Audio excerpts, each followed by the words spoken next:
from the 7 Storm Team. Your first alert weather with meteorologist Ben Terry.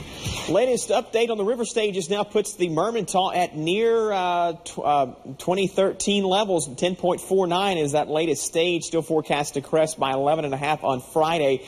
And, of course, we've got live reports this morning from Candy Rodriguez, who is in Lake Arthur, with updates there as the river continues to rise. Along the Calcasieu, the biggest impacts here will be along areas near Oberlin, where the river is forecast to rise to 19 feet by Thursday. That does put it at major flood stage.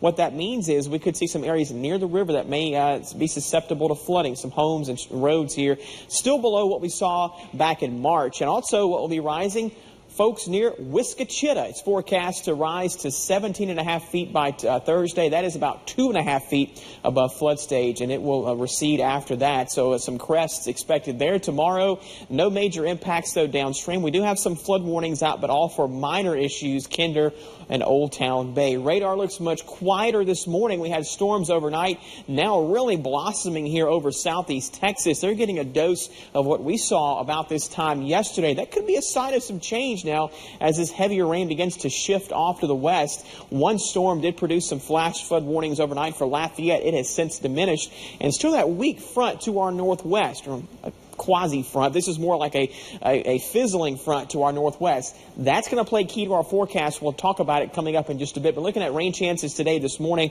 staying on the low side. As that front continues to weaken, it's going to open up the door and allow that deep tropical moisture that's been trapped south of that boundary for the past several days to finally begin to escape. And that means for us, yes, there will still be some afternoon downpours, but I think we're going to start trending lower on those downpours, especially as we head toward, well, maybe even into Thursday, but especially for Friday and Saturday. I think those may be some drier days ahead. This afternoon, we'll go low this morning on the rain chances. By 2 o'clock, we're at 40%, 60% at 4 o'clock.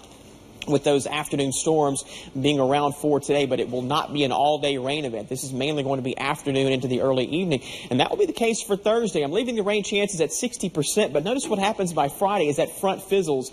We'll still be dealing with more of our normal afternoon storms, about a 40% chance, but by Saturday, it's looking like we may even see a drier day. Rain begins to build back toward our west, but that's because we'll have a front approach the area by early next week. This front will likely stall somewhere here across northern or Sinai as we head into Monday. That will increase our rain chances a bit next week, and I think we're back up to about a 60% coverage Monday into Tuesday. Another update on the tropics. We've got Tropical Depression number 6.